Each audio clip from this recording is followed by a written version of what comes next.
We had a dream for Nigeria, but it was destroyed.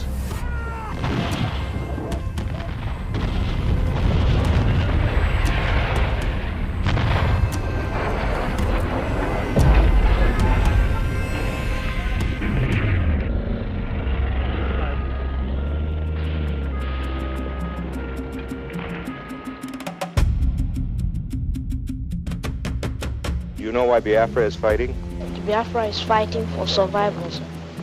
We did not know the reason for that war. All we had was war is about to start. Fighting in this war is sporadic. There are a few fixed military positions, no real front lines. Absolute chaos, 6s and 7s. It was all jungle. You couldn't see even the enemy in front of you. Boom, pass you. Take cover! We thought it was such a game and it was so much fun. If the world chooses to abandon us, then perhaps it is better we all perish. It will for us be the price for freedom. We're deadly, man. Deadly. Atrocities were committed by both sides. Britain was branded with being an accomplice in genocide. About 2 million Nigerians died. They killed all of them and buried them in a mass grave. Oh, God. Save us. How some of them ever survived the journey south was something of a miracle. We are the survivors of the Nigeria-Biafra Civil War. We will never forget. It will be a great disservice for anyone to continue to use the word Biafra to refer to any part of the East Central state of Nigeria.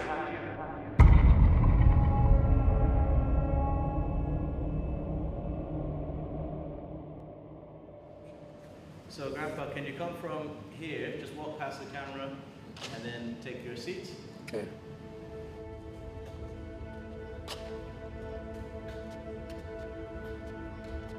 Three, 2, 1, and action.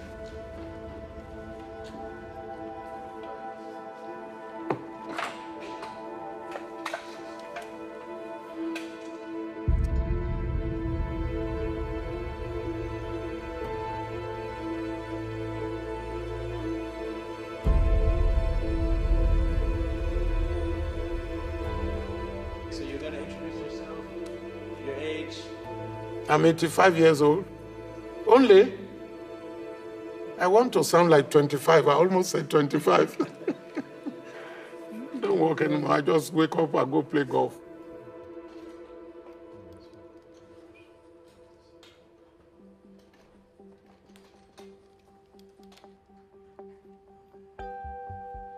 When we were young, when we were kids, life was blissful. There was so much peace, so much tranquility. Everybody loved everybody else. The roads were perfect. If you saw a pothole, by the time you get back from school, you don't see the pothole. Somebody's fixed it. My earliest memories of Nigeria is that we were part of the British Empire and we had such close connections with the UK. The education at that time was at such high level. It was all boarding schools. And the school I went to was run by white nuns. Everything we had was English. Cricket, I would just block, 1 or 2 runs there. I would put for a 4. I never hit a 6. I love history, even British history. In 1956, the Queen of England was coming to Nigeria, and all of us as students lined up holding the British flag, and I was one of those to hold the flag, and I did. Over 30,000 schoolchildren gathered on Lagos Racecourse showed themselves hoarse when the Queen and the Duke toured their ranks in a Land Rover. It was a happy day. But the jet fighter went past, and while I was looking at the jet fighter up there, the Queen had gone. Anyway, praise the Lord.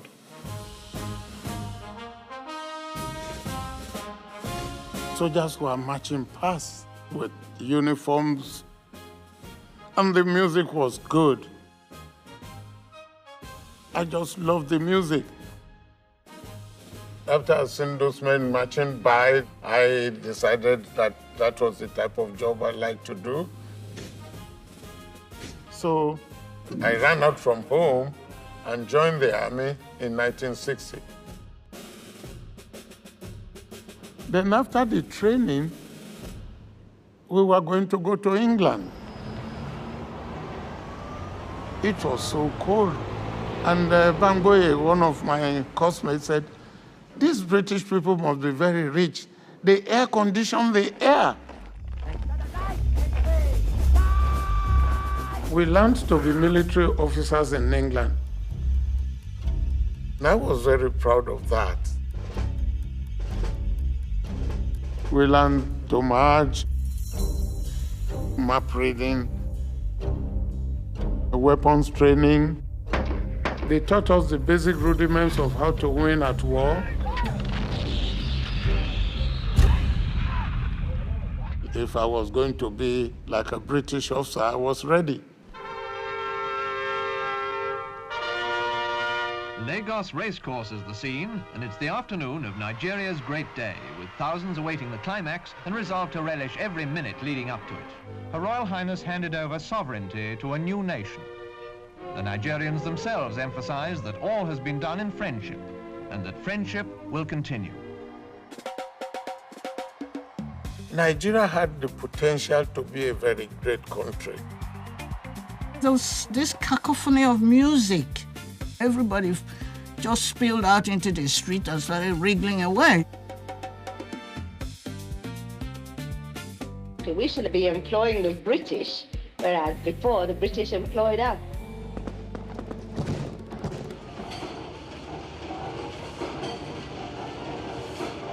The British CEOs were leaving, so everybody that went to school abroad came back home quickly to take over these places.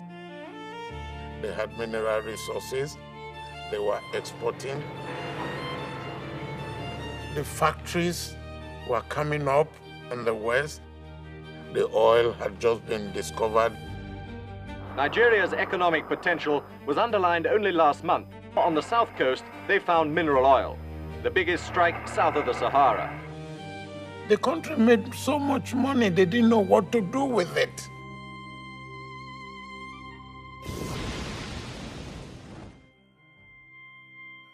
Britain's colonial rulers had left an uneasy coalition of several vast tribal groupings. Most significant were the Muslim houses in the north, the Yorubas in the west, and 14 million Igbos in the eastern region. The Igbos were Christian, they were generally wealthier and better educated than other Nigerians, and they dominated business and the civil service. They also happened to be sitting on Nigeria's vast oil reserves.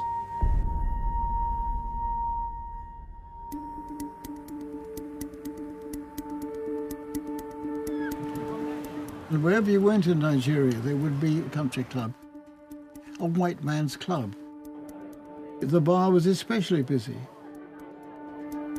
Nigeria was itself a somewhat artificial colonial construct in which the maps were drawn and these different tribes, there were many of them, were linked together.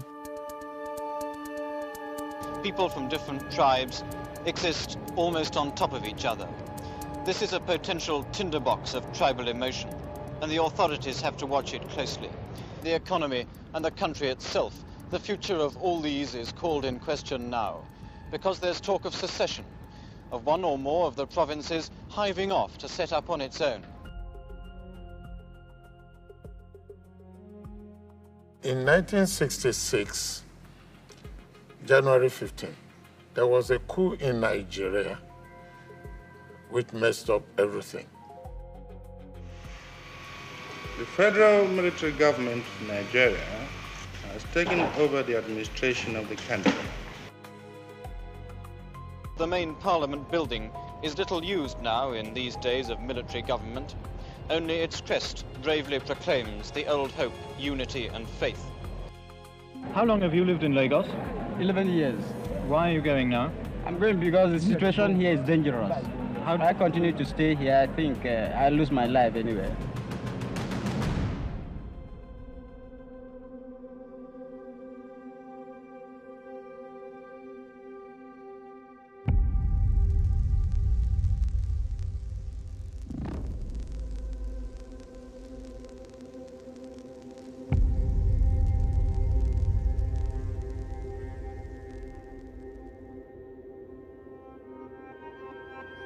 All the leaders, political leaders of the Hausas were killed. The military leaders who were from the north were killed. And that was what started the killings against the Igbos. The bubble of resentment that had been building for years against the Igbos burst in a rage of communal violence. Northern civilians and soldiers rose in a vicious ethnic pogrom. Thousands of Igbos lost their lives. The Igbos call themselves the Jews of Africa, and like the Jews, they fear extermination. Men, women, and children of our kith and kin were taken out of their beds and slaughtered. They were massacred in places of worship, in the streets, in marketplaces, and in vehicles trying to carry them to safety. The Igbos were driven back into their own territory. The country was beginning to fall apart. How some of them ever survived the journey south was something of a miracle. Here, a man who'd been hit on the head with an axe. There, a girl who'd been shot through the eye. People who'd been wounded with gunshot, with staves, with knives, with clubs. Thousands of others died. They were all civilians. So not only because they wanted to kill them, they also wanted to loot their properties and take over their homes. It was like a sledgehammer to kill an ant.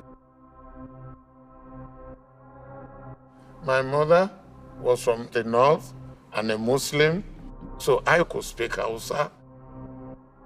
My father was from the minority in the Niger Delta, a place called Kwale, so I grew up to be a part of the Igbos and a part of the North Muslim.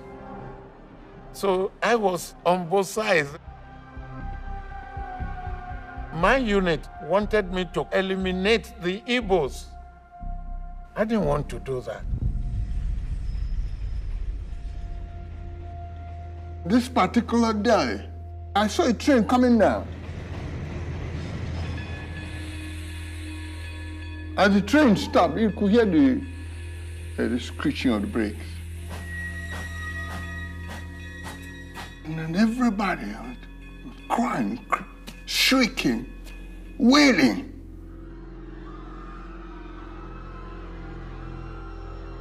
All of a sudden, I saw a headless man. Wait a minute. I thought I was dreaming. I looked again. I saw kids. They chopped off their arms and chopped off their legs.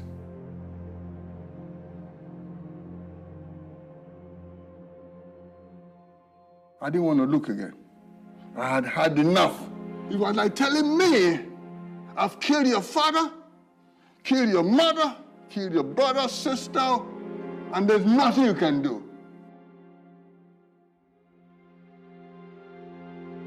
That day, God spoke to me. There's going to be a war, a gruesome, worrisome war. Something worse than catastrophe. That day, at that point, God transformed me from a weakling to a warrior. What's happening here, in fact, is that Nigeria is beginning to split into some of its constituent parts. Igbos, Yorubas, Hausas, all leaving the areas where they find themselves in some kind of a minority. Lost various friends, my contemporaries, officers. All of them were massacred and killed, women raped. No matter where you come from, all of them were killed. So we must keep on fighting to exist on our own. After at least 18 months of political chaos in the country, there have been massacres, pogroms of people who come from the eastern part of the country, the Igbos. May 1967, eastern region of Nigeria declared independence from the rest of the country, calling themselves the Republic of Biafra. From there on, the disaster of Nigeria started. If we are exterminated, our noble culture will disappear with us. If our culture were to disappear, we would lose the will and strength to resist the principalities and powers of darkness and wrong. We would lose our identity, self-respect, and dignity. I had a radio everywhere listening. That was it. We had Biafra. Freedom. I've never seen a day like that. Never. Never. So much joy. It was all about survival. We needed to be on our own. There was hope. There was expectation. We felt that we're going to build a nation. The leader of the Biafran army was Lieutenant Colonel Ojukwu. The leader of the Nigerian army was General Yakubu Gowon. Supreme Commander Colonel Yakubu Gowon, wherever he goes, he takes a kind of mobile show of strength with him. Do you think that it will be necessary to use military force to bring down Colonel Ojukwu's regime? Yes, it is.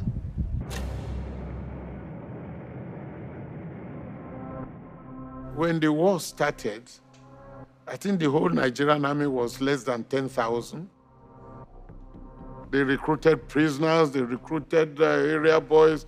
You had no job, you want to join the army? Hey, even if you had only one eye, we just recruited everybody. As father of the Nigerian nation, the British felt obliged to support it when one part of it was trying to secede. We started buying American weapons and British weapons. Then we went to Russia. We had SMG, we had grenades, jet fighters. I went on one of the jet fighters. I won't do that again. When we got back to the airport, I couldn't stand on my feet. Nigeria's planes, MiG-17s, were bought for cash from the Russians who want to get a political foothold here. The real prize in Nigeria, the overriding reason the major powers focus on this country's conflict, is Nigerian oil. Already, they are the 12th largest producer in the world. Conceivably, they will eventually become 5th or 6th. When I think about the geopolitics, the whole colonial apparatus, of course, oil played a significant part. We didn't give much coverage to the extent that the federal armed forces were supported by the British. The firepower lay on one side, top of the line armored vehicles, and they had the aircraft. And the spirited, improvised guerrilla fighting was on the other side.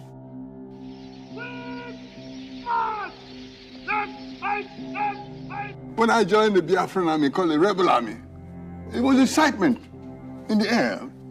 Everybody was involved in the war. The women, the men, the children. March on, young men, beloved in heaven, march on.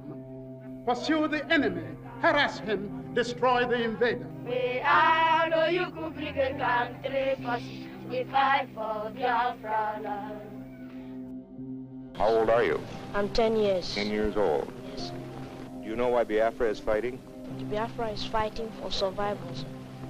Is it going to win? Yes, sir. I had just completed the school living examinations. I was at home. They started running these civil defense groups. It was being held at, what do you call it, golf course.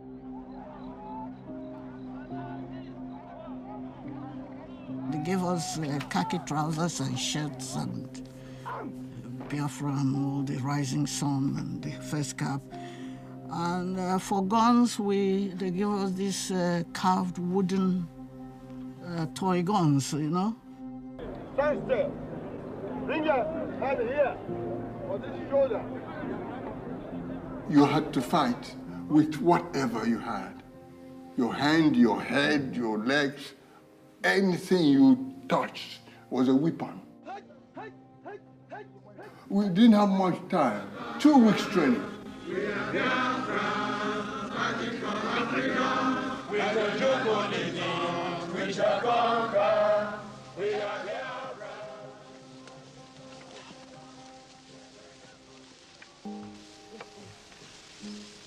So they were showing us how to crawl on the floor, you know, you go through the, you know, you don't stand up and walk, you lie on your stomach and you crawl along and you hold your gun. Don't move.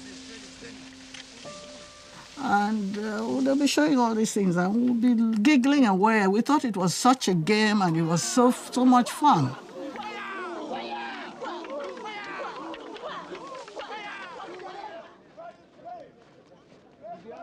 We're going to battle. We're going to war. I had to come out and sing. We're all going on a summer holiday. No more worries for a week or two.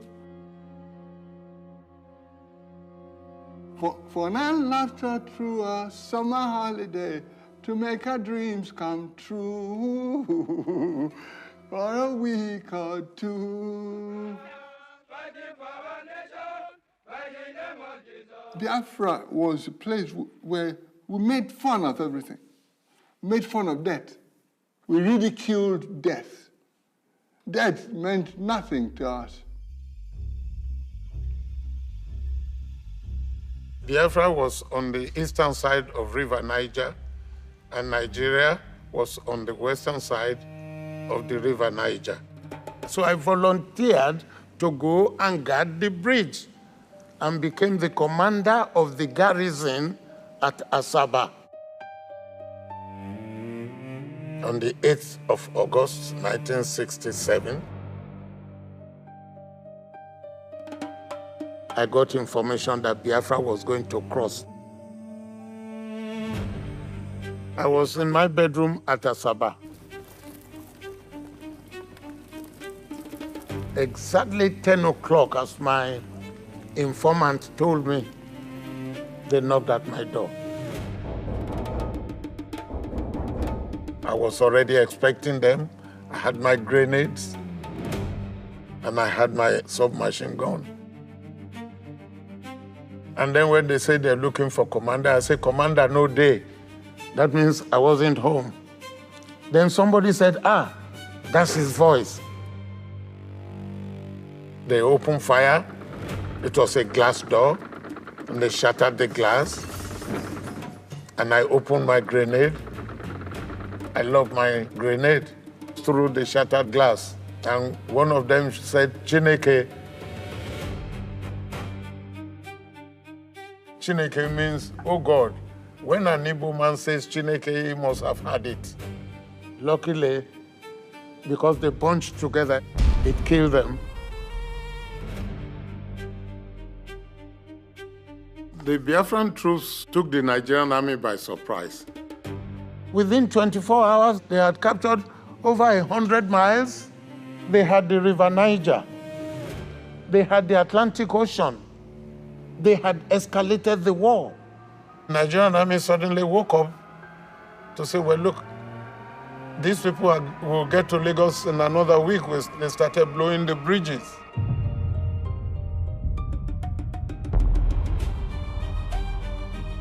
And that enabled the federal troops to get organized for the counterattack.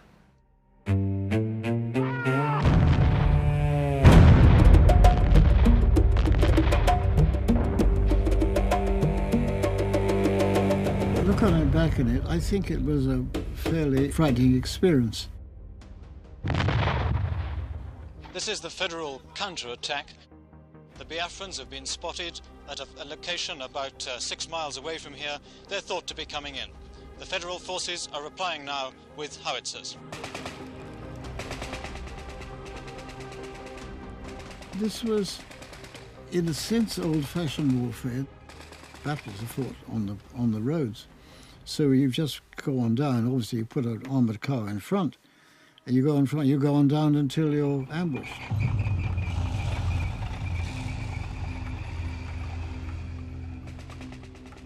Our people here have for a long time been prepared for this eventuality. But the people on the other side would be surprised as to what they're going to get.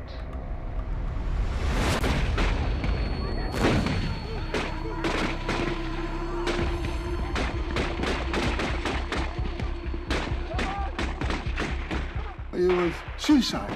People were ready to die for the cause. We believed in it.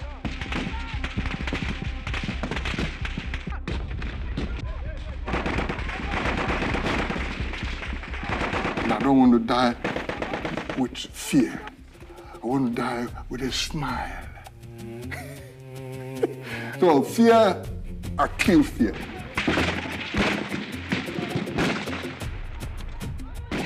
Fighting in this war is sporadic. There are few fixed military positions, no real front lines. Many hit-and-run raids by both sides, and an occasional big battle for a road junction. Absolute chaos, 6s and 7s, no order. Well, remember, I was 27 years old and I was afraid myself, but as an officer, I just had to make sure that I was not afraid. But I was. By the name of God. Biafra going by the name of Jesus.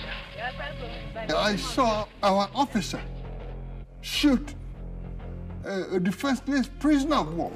He shot him dead. Not everybody came to war to defend Biafra. Some people had their own motives. My mother's village is an island surrounded by water. We use canoe to go to places. We are from a minority tribe. That is Efik. That is the name of our tribe. I grew up with my grandmother. She used to take me to school, bring me back. I was used to sleeping with her in her room. My mother was not there. She was with my father. When the war broke out, the Biafran soldiers, they came, occupied the whole village, and then they went about, burning the houses until they got to grandmother's house. Because she was blind, she could not run. She could not escape like others. They burned her right inside her house, burned her to ashes. What came to my mind was, can I revenge? Can I revenge? I joined the army in 1968. They were calling us commando girls. That time, the women, the first women to join the Nigerian army during the Civil War.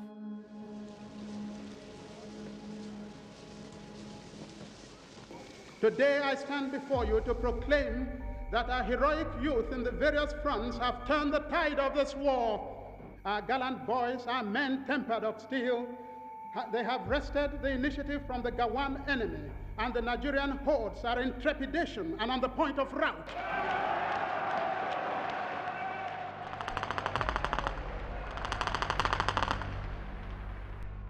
At first, the federal government in Lagos tried to give the impression abroad that this was just a little local tribal difficulty which would soon be resolved. But it soon became obvious that Biafran resistance was tougher than was first anticipated. Both sides demanded that oil royalties should be withheld from the other. The old colonial powers could not ignore what was at stake. The British supplied the federal side with arms and ammunition, and the French supported the Biafrans. We were not going on a picnic, we were fighting. Ojukwu got mercenaries.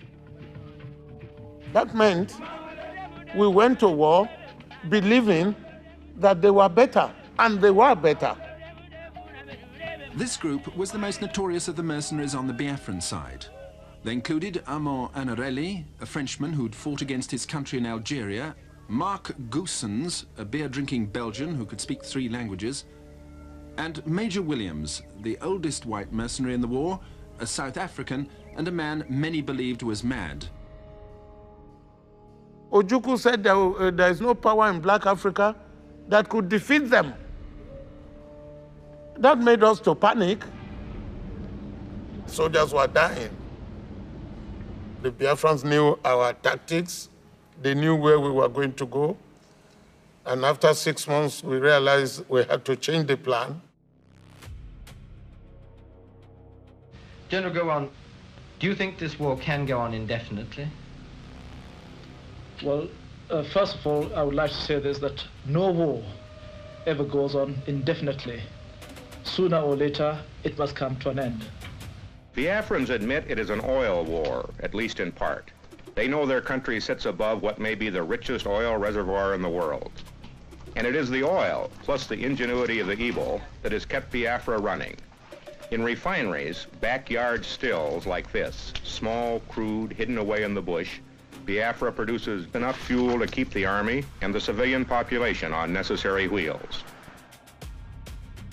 Most of the oil discovered in Nigeria was in Biafra. If we were going to win the war, we needed to capture the city of Port Harcourt and all the oil wells to give Nigeria the economic advantage to prosecute the war. The crisis is costing Shell BP millions of pounds a day. Nigeria is normally supplied from the £10 million refinery just outside Port Harcourt. Now it's having to import from other countries. In 1967, I was made Chief of Staff of the 3 Marine Commando Division of the Nigerian Army. One of the primary goals of the 3 Marine Commando was to secure the Atlantic coast, 1,000 kilometers. So I had to lead my troops through the jungle for 480 kilometers where the Biafrans were not expecting us to come from. We were trying to encircle them. I advanced with 35,000 troops and 5,000 on logistics.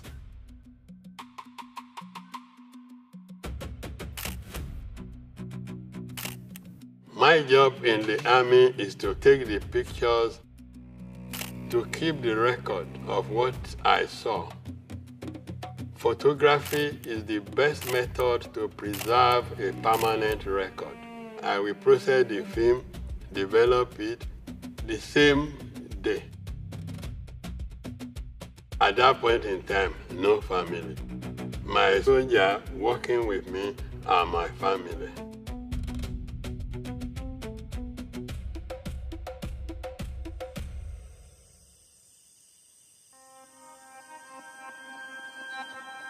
The elements were just the main problem of the mangrove forest. It was all jungle, wet, muddy, and was raining.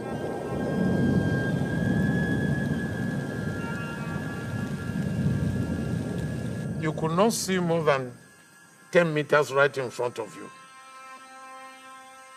I needed to move fast. My troops went hungry. We were going more than 10 miles a day. We know we had to cross a big river. I gathered people together. I want to cross this river, and I must cross it exactly 48 hours.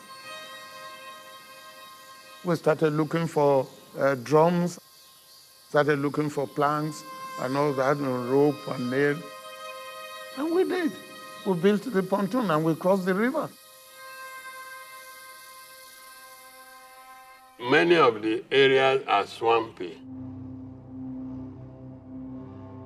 Snakes are there, crocodiles are there. You don't know where they are. If you mistakenly step some, you are gone.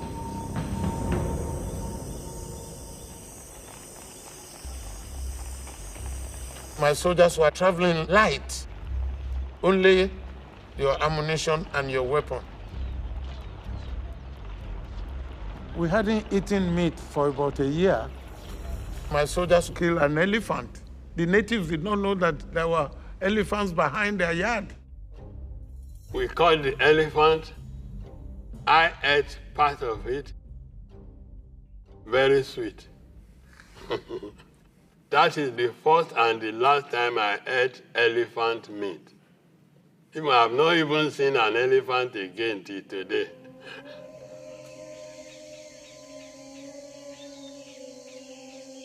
The natives at places gave us food, especially when we started moving into Biafra area. The chief made some soup and all that and fed my troops. The chief said, that's all we got here.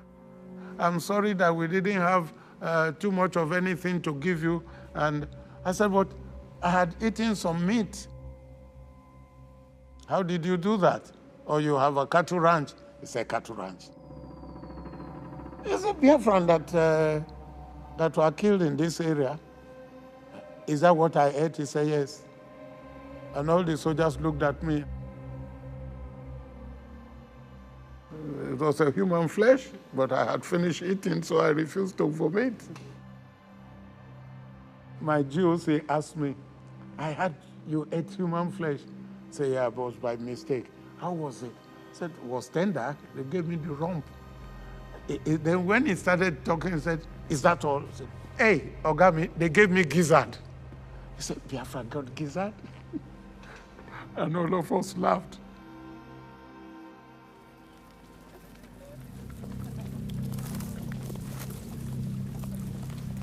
The Biafran soldiers, they laid so many traps for the Nigerian troops. You couldn't see even the enemy in front of you. You couldn't even see the road in front of you. We're specialists in ambush. The Nigerians are coming in, and you're waiting for them. If you cough there, we strangle you. Absolute quiet. They would just fire. We will hear the bullet, but we didn't see anybody. You don't know where they are. You see red fire. Just from boom, it pass you. Take over! Take over! So when you hear that take over, the camera, you drop the camera and hold your gun. We would like spirits. I was bad with the gun. I don't know how God did it. Never missed.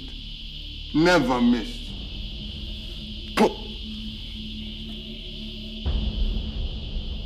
They want to kill you. We must conquer this enemy. This enemy of Nigeria must be conquered.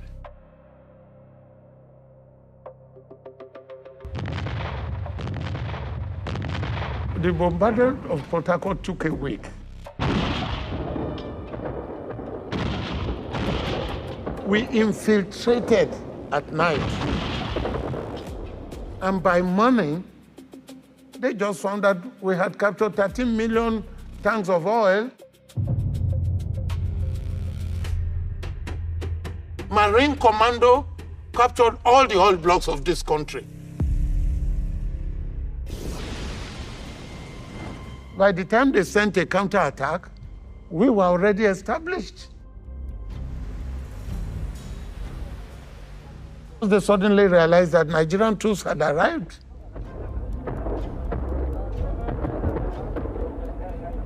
After capturing Port Harcourt, we decided to have a victory party. We went to the best hotel in town. We had no glasses, so my boss was drinking from his steel helmet. I was drinking from the bottle. Brigadier Adekunle, he was a colonel. Colonel Benjamin Adekunle was the general officer commanding the 3 Marine Commando Division of the Nigerian Army, Black Scorpion. I knew him officially.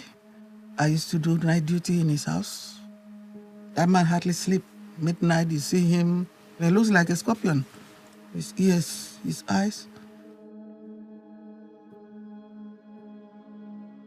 The Western press loved Adekunle. He was what was the Black Scorpion, wasn't he? I was reporting the war from the federal government side. We didn't cover it much except in radio from Lagos, not at all from the Biafran side. We had a comfortable hotel, the Federal Palace Hotel, and there was one man who covered the war in Biafra exclusively by hardly leaving the bar.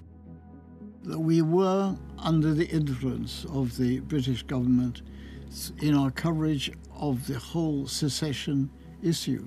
In fact, looking back at it, I would say we were disgracefully in the pocket of the British government. I look forward, Your Excellency, to seeing to the work that has been and is being done to restore Port Harcourt itself to its vital position as a centre of industry and of commerce. There were strong economic reasons for the Brits to want to keep Nigeria together. They began the oil industry, so it was in a sense a source of income for the United Kingdom. The British benefited because the oil went to England, so they held the Nigerian reserve of money. Biafra could not ship any oil. Nigeria had the advantage of shipping the oil. And so we used that money to execute the war. Once we had captured Port Harcourt, we had Biafra completely surrounded. It was a matter of time before they would surrender. In a game of chess, you didn't have to capture all the pawns before you capture the king.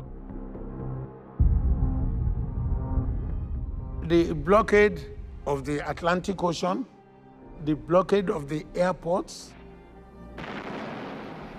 the blockade of the land route was to make sure they did not get supplies. Supplies included ammunition and their food. Some observers believe that General Gowan will choose to halt the federal advance, will try to consolidate his present positions and aim at starving the Biafrans into submission.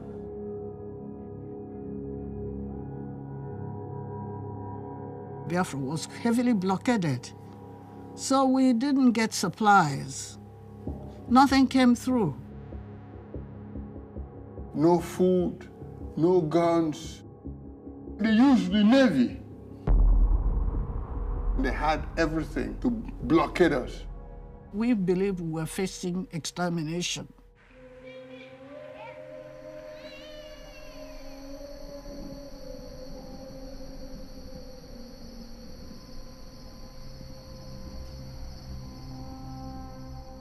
The Air Force pilots were going to Biafra to drop bombs.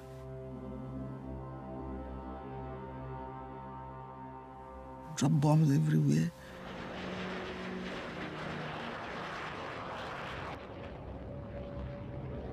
And you see the bomber coming to circle around the air, the headquarters. You know, it has a horrible noise. Whoa, whoa, whoa, whoa, whoa, whoa, everywhere. And the GOC will come around hailing them, go, go, go, go, Black Scorpion, go, go, go, go. But someone like me, I was not enjoying it. I was crying because I knew my mother was there.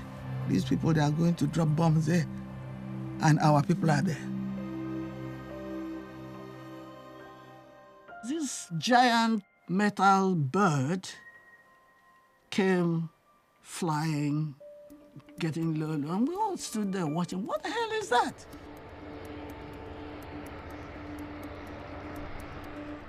And then there's these soldiers who were showing us what to do, just said, take cover, take cover.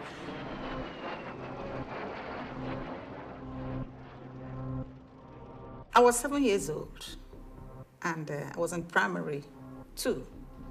One afternoon, we were on recess. The children were everywhere in the field. We saw bombers. They came to the roof level. It just flew over us, went into town, dropped something that looked black, and as soon as it connected with maybe a building or the ground, what we heard was boom. At precisely 1:30 every day, they come over the town as the marketplace is full, as patients are sitting out on the lawns at hospitals, and the clinics with children in them are moving in their exercise grounds. Boom, boom. You just hear that's the bullets. Boom, boom, and everybody, and then you say, woo! Everybody, we'll be shouting, they have come, they have come, they have come.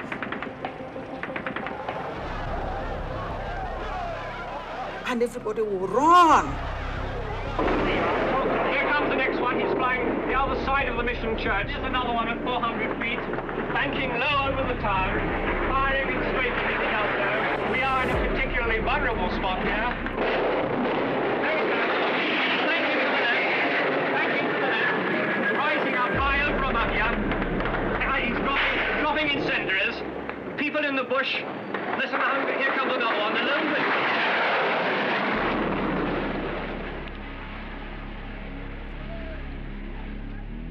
Eventually, when it all went quiet, they told us to make our way home.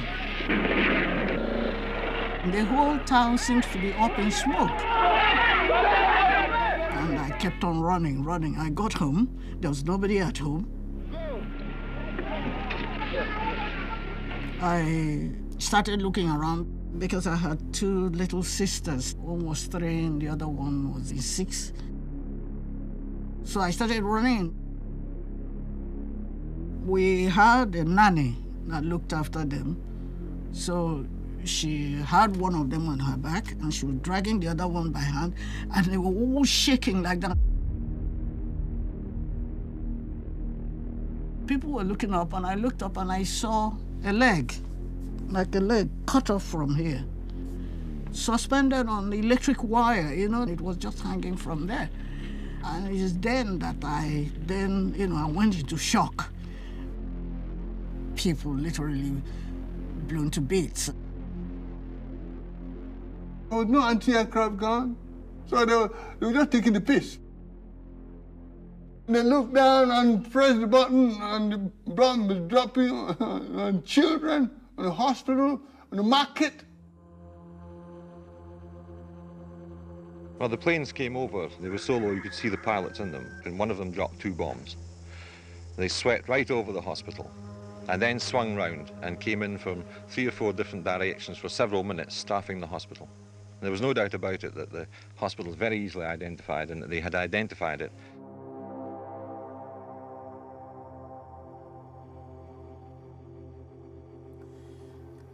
They were just killers.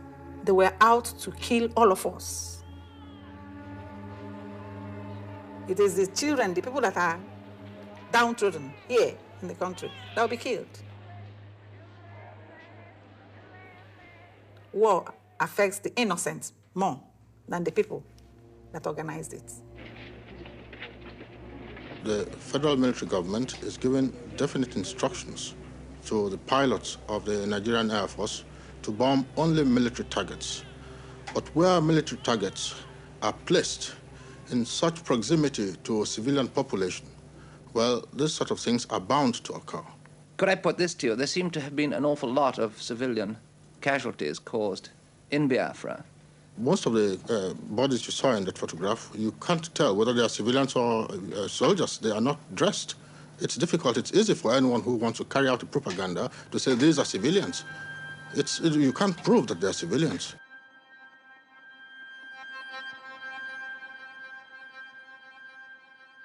Innocent civilians were being executed.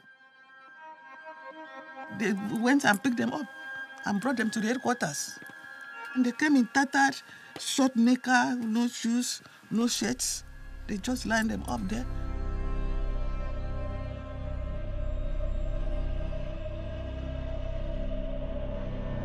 Colonel Benjamin Adekunle did not even interview them. All he knows was those people are rebels. And he ordered them to go and kill them. They killed all of them and buried them in a mass grave.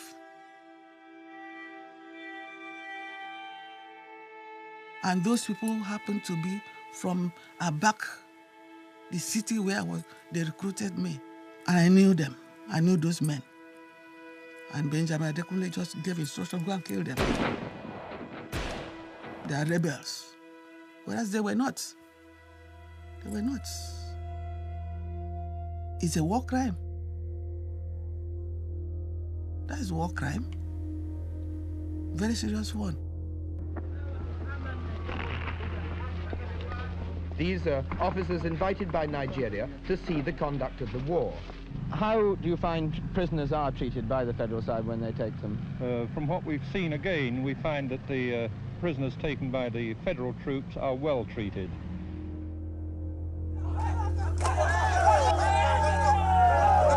Atrocities were committed by both sides. This particular sequence was filmed by a camera crew who happened to be accompanying federal Nigerian troops as they advanced into Biafra.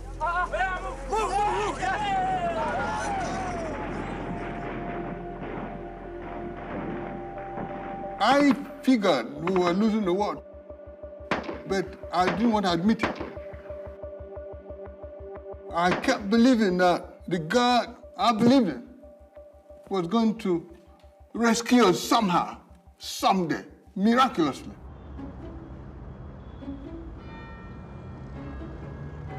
In 1968, I was a second-year undergraduate. I think it's fair to say that the level of awareness of the Nigerian Civil War wasn't really very high in this country. It was only when the images started coming out. This year, it's a matter of life and death. There's been a war going on in West Africa. It's a civil war between the Biafrans and the Nigerians. We're not going to say which side is right or which side is wrong, except that all war is always wrong. I just felt I really wanted to get involved. So I found myself really at hardly any notice, with very, very little preparation, deployed as a relief worker in a war zone. We were all working under the aegis of the International Committee of the Red Cross at the time. They had a massive relief operation that was flying in hundreds of tons of food a night. So you would turn up with your trucks, these sort of sacks of relief food loaded on the back. And the local elders would have organised people, would have got some very sort of crude seats and shelters arranged where people come up one by one to take their ration. I was a young man straight out of university. I had very sort of ingrained stereotypes about Africa and Africans, about whom I knew nothing, you know?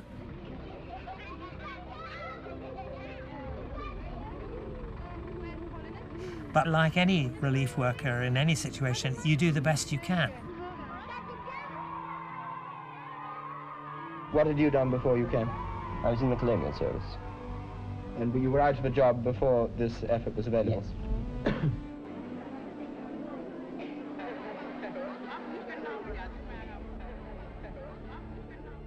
The period that I was there from August 1969 was really quite unsettling because you could see what food was in the pipeline, and that pipeline was drying up. Half a sack of rice arriving at a Vouvet camp. It's to feed 1,000 refugees. It's the first really nourishing food these refugees have seen for a year since the blockade of Biafra by General Gowan's federal forces.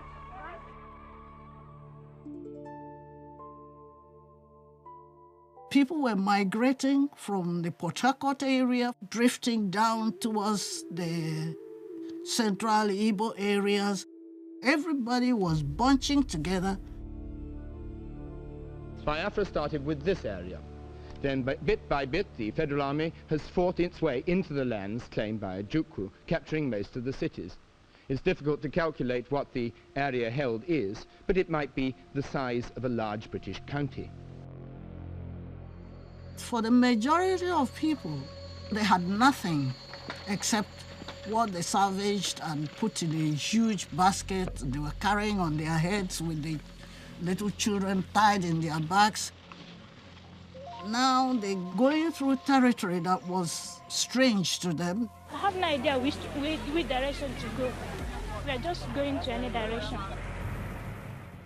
My mother said the Biafran soldiers, they marched them, all of them, to an unknown destination.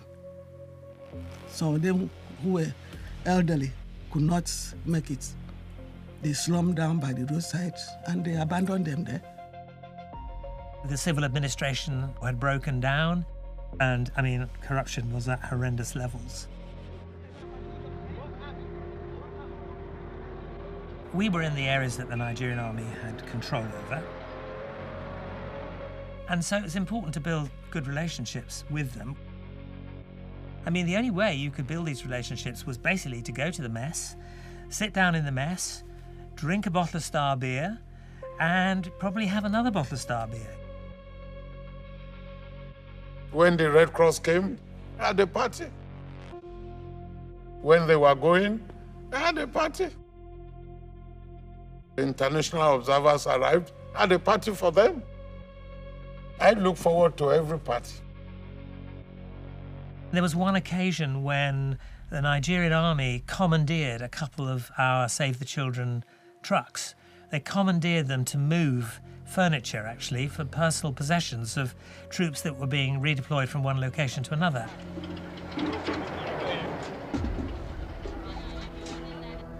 You're trying to survive. There are officials whose business it is to spread this relief to reach everybody. They'll share it to themselves and their relations. They're literally selling them. These poor local women won't see the food.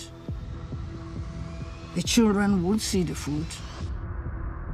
If the blockade is not lifted and supplies aren't brought in by the shiploads, which is what you need, what is the future for the people in the refugee camps and those wandering around in the bush? Well, they will die, and so too will those in the villages who are not getting enough to eat.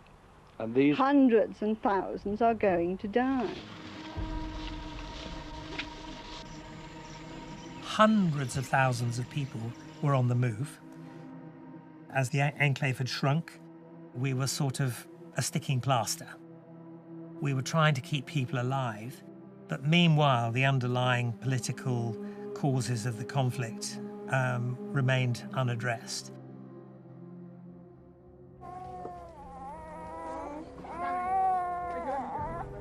We who are children, who are suffering, we want this war to end. But there are some people who doesn't want it to end, those who are gaining and who are now more richer.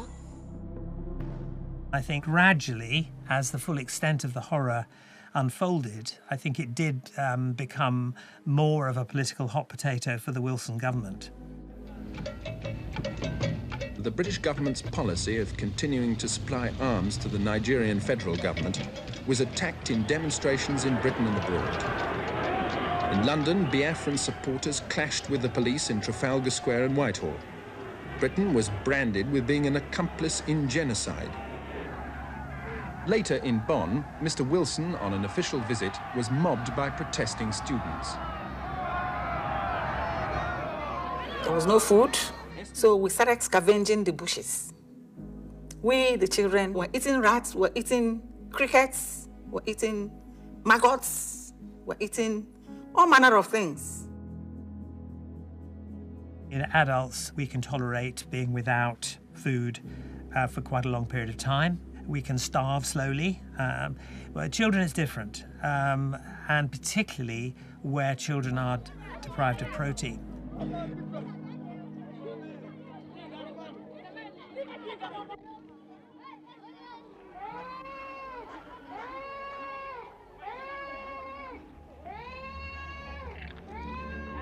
I'll get you some biscuits, eh? You know, go.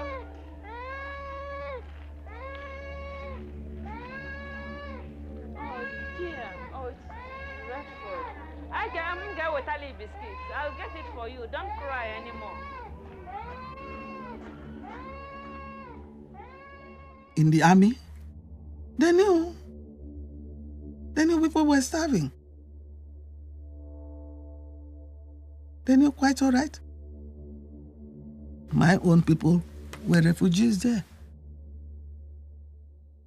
Colonel, I wonder if you know how concerned people outside Nigeria really are, including people in Britain, at the dangers of mass starvation. This question of food or no food is just cockeyed. It's just a sort of cover plan. This country is independent and we're going to retain it that way, humanitarian reasons or not. The blockade was a way of winning the war. It was like a siege. They had nowhere to run to. The Marine Commando had defeated Biafrans mentally before they were defeated physically. We were waiting for Biafra to collapse. But we are certainly not going to end the war on account of people being starved. All is fair in war, so we are told, and that is the position. The plight of the civilians is not the #1 priority. But #1 priority is the unity of the country. It was, well, starvation. This is not organized starvation, imposed starvation, and primarily on children.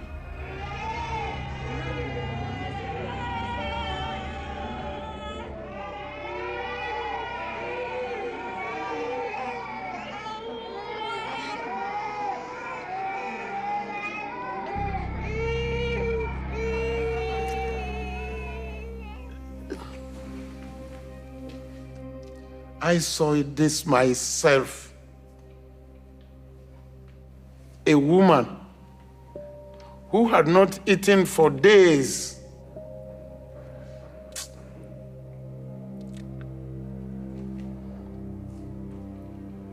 You could count her ribs. The child, you could pick up with one finger.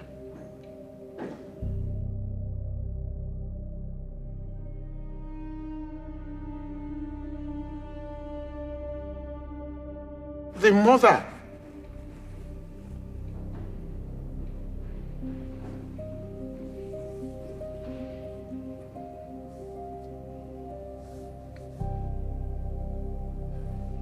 still breastfeed this child.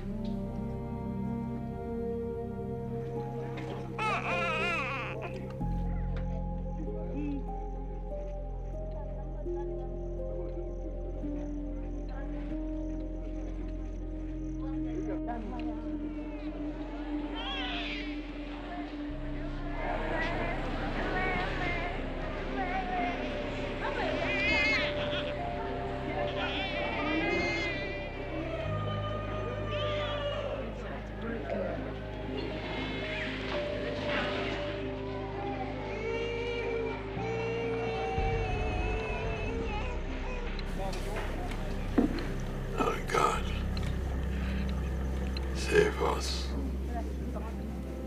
save this country.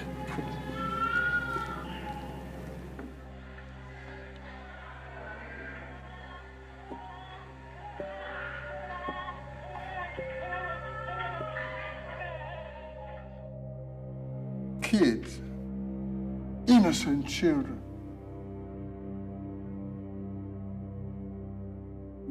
there was no food. They were just starving to death without help from anywhere.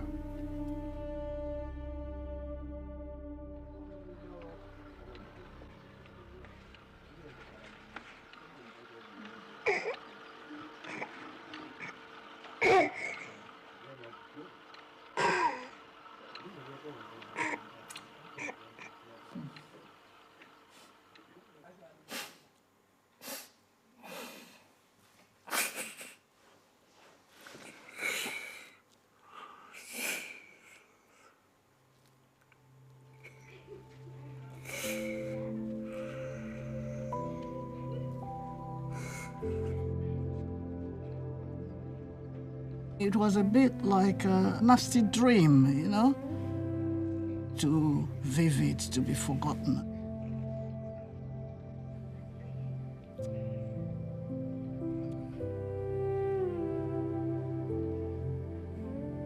It's too emotional to put in words, so what I normally do when things are too bad like that, I try and block it out.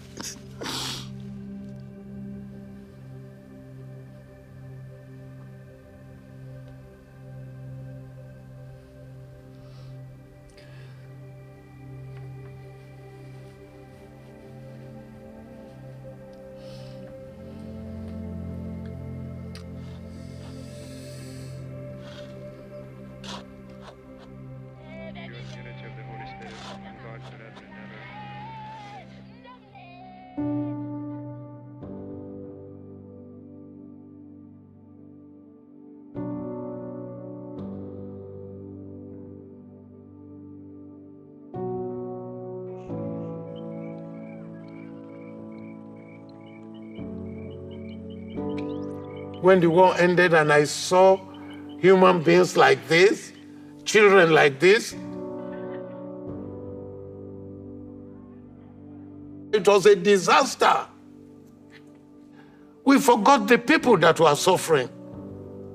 The Igbos have suffered enough in this war.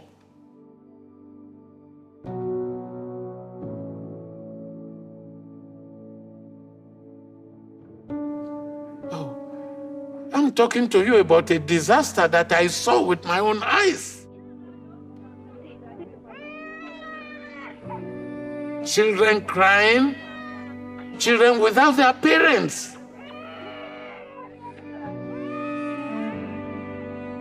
To see that as one of my kids is a disaster. Talking about this civil war, it is a disaster.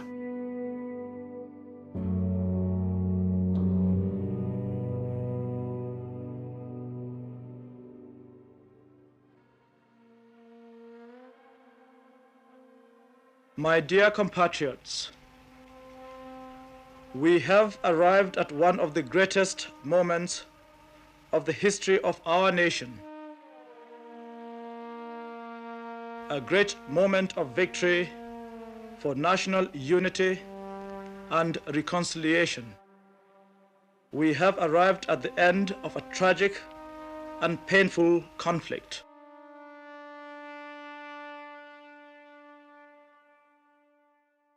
The government of the Republic of Biafra now wish to make the following declaration: that we affirm we are loyal Nigerian citizens and accept that the Republic of Biafra hereby ceases to exist. We had lost the war. We were going home.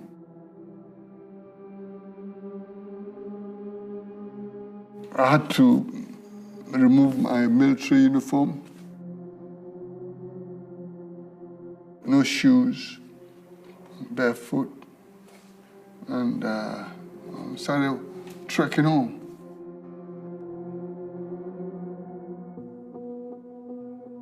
Every outside power was able to breathe a huge sigh of relief when the war ended, because it meant they could get back to business as usual. And in the case of Britain, you know, business as usual meant getting the oil supplies going properly again. The oil companies came after the war, 1970. They went to see their equipment and things, and they found them all intact. They were very happy with that. They spent more drinking champagne than to make the roads. If the oil companies and the British government insisted that there would be no war, there would be no war. They did not do that. They allowed the war to go on. They saw an opportunity for profit.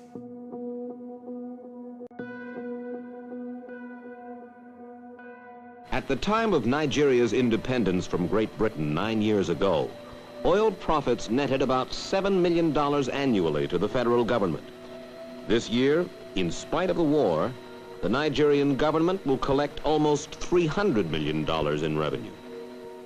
The British produce most of it, a United States company the rest.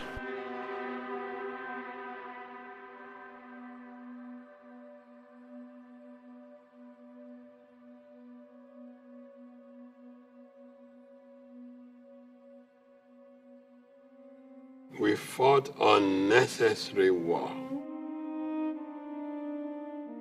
We did not achieve anything meaningful during this war.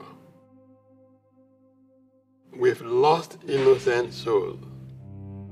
The children that will have made Nigeria great, we've lost them.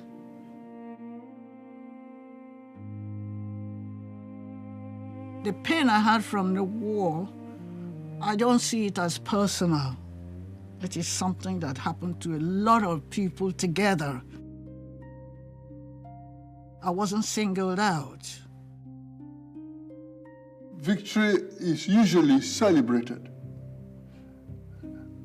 This was the first time in my life I saw victory that turned to tragedy.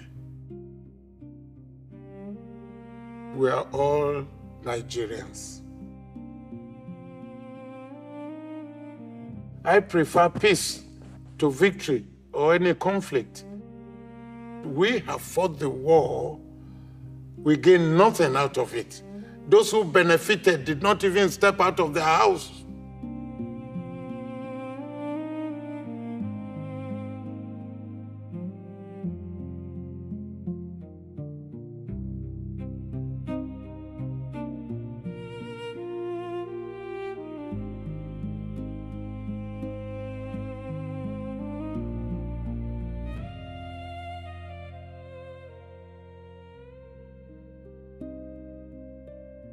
We are the survivors of the Nigeria-Biafra civil war.